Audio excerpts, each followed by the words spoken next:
What is up, my dude and dudettes, and welcome back to TellerTube. In today's video, we're going to be looking at the subreddit r/choosingbeggars. If you're new to my channel, be sure to subscribe as it would really help out my channel and allow me to continue to make these videos for you guys. And with that being said, sit back, relax, and enjoy the video. Family Beggar. So a few years ago, my husband and I were midway through construction on a house in the Puget Sound when my brother and his wife decided to stop in for a look-see on the way back down from her parents' house to Oregon where they live.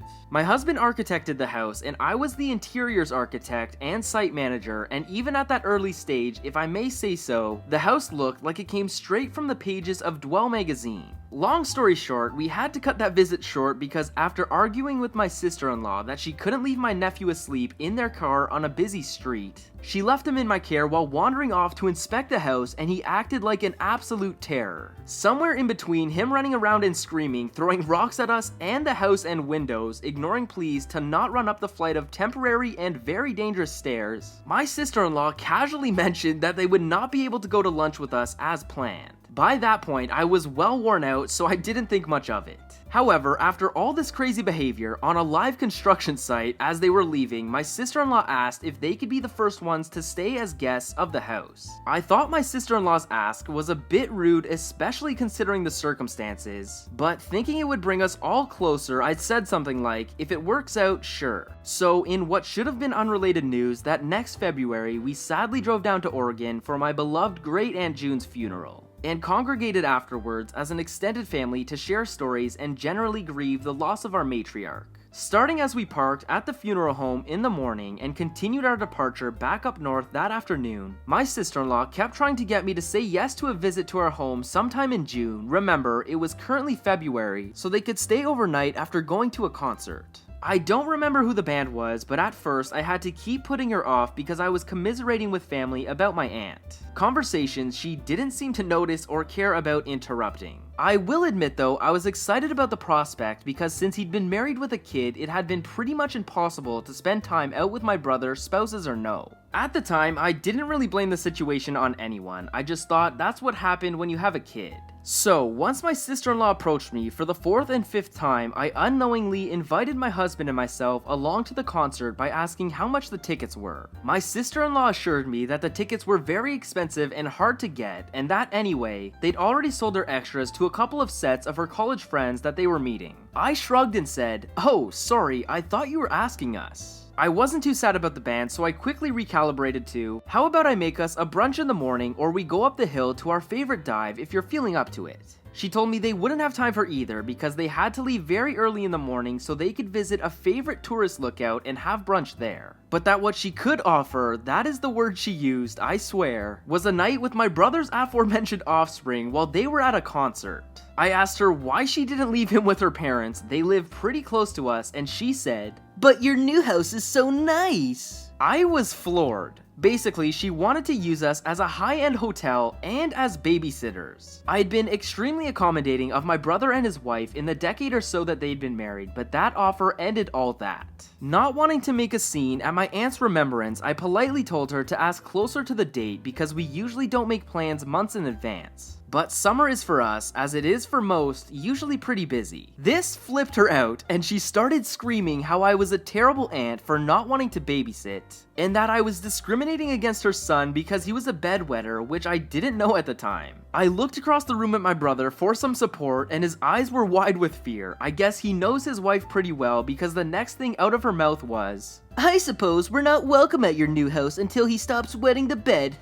Did you know your brother wet the bed until he was 13? My mouth dropped open and the room obviously went completely silent. I said, "Please excuse me," and went to the bedroom to gather our things before I ruined the gathering by saying what was on my mind with some choice expletives thrown in for effect. Luckily, I had already pretty much reconnected with all the family I had wanted to, so when I came out of the bedroom, I signaled my husband that we'd be saying our goodbyes. And off we went around the room, ending up at the door. There, again, was my sister-in-law standing right in front of it, asking me again if I could just put that night aside and then everything would be set for them. I looked at my husband and he just shook his head, so I repeated what I said earlier with the intention to be very, very busy when she asked again, which I figured would have to be over the phone. Instead, she pressured me right then and there again and ended with something like, "If you can't give me a yes today, we'll have to look into asking other friends and family." Again, my mouth dropped open. I couldn't believe that I'd never noticed that my sister-in-law was this person, but then, as I mentioned, they could never really be bothered to spend any time with us that wasn't mandated by group holidays and, well, funerals. Anyway, I quickly recovered and with my new glasses on told her she should probably start exploring the other options she'd mentioned. I thought about saying more, but then I just turned around and left with my husband in a tow. Once we were settled into our drive on the interstate, I asked my husband, like you do after stuff like this, if he thought I'd been too harsh. He laughed and said he'd been ready to jump in with some choice words, but that it was much more fun to watch me polite her to death. Then I had to laugh because polite isn't exactly my base MO, but I guess when I want to get really nasty, I get really polite. Anyhow, I'm not sure how to end this story, as dealing with my sister-in-law has become an ongoing search for polite ways to say no friggin' way, but at least I see her for who she is, and very infrequently at that. Okay, come on, Karen. You really think you can cause a scene at your great aunt's funeral so you can get your way? That's okay, but you can just let us stay at your house and babysit our kid. Shake my head. They need some more pepperoncini. This happened about an hour and a half ago. Some background: I work as a delivery driver for a mom and pop pizza place in my city. Delivery drivers do not have to take phone calls and usually don't because we are busy with delivery related duties. Since I'm okay at it, I've never been trained at how to do it, but I've learned from watching others. I sometimes take phone calls to help out the front staff when I have a free minute. Our store closes at 9 p.m. Monday through Thursday, but we accept orders all the way until 8:59 p.m. The cast: T, my boss, Pepperoncini, Pep, PL, Pepperoncini Lady, and PLB, Pepperoncini Lady's boyfriend. The story: I take a phone call at about 8:50. Lady wanted to pick up a 16-inch pizza which she had a coupon for that made it free, and an antipasto salad. She wanted extra sauce, and toppings all the way to the edge of the dough and wanted me to remind the cooks to not forget the pep. Easy enough, I walked back to the kitchen and asked the chef if he could remember pep for Lady's order. He said no problem and threw an extra. She picked it up and I clocked out. It was around 9:05 p.m.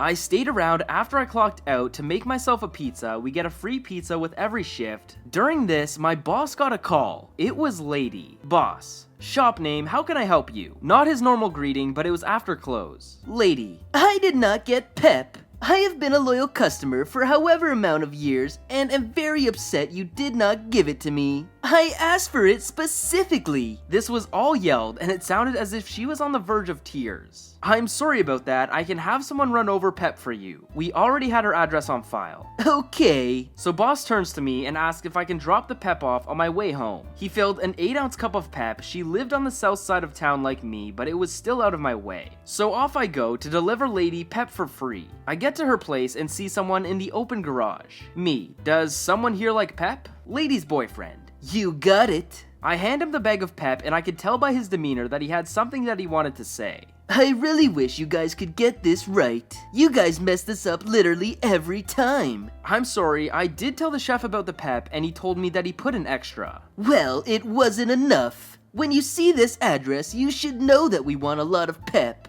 I don't care if you charge us extra, we want a lot of Pep. He then started to feel inside the bag. So how many cups of Pep did you bring? 1? I would have liked 2 or 3. I'm sorry, but this is what my boss gave me. Didn't you hear that we like a lot of Pep? I'm sorry, but I drove over here to get you the Pep, but I have to go now. I really don't want you guys to mess this up again. You really need to get this right. I'm going to text my boss to let him know that you got the Pep, and I'll ask if he can make a note in your profile about the amount of Pep you want. Thanks, and you earned some extra money. I actually came over here off the clock on my way home to settle this for you. I swear the story goes as follows. Yes, it was confusing for me too. Really? High five! He then gave me a high five. That was really nice of you. I really appreciate that. My name is blank. What's your name? I'm allergic to sun. He then shook my hand. Thanks again, I love you. I went in my car and applied a large sum of hand sanitizer because I dislike touching more than normal with COVID. Two things really confused me. One, the fact that they wanted a cubic ton of pepperoncini with their items. Can I order a burger from the self-proclaimed kind and ask for a jar of pickles on the side? And why would I want to do that when I can just buy pickles from the store? Two, the dramatic shift from being very upset to loving me.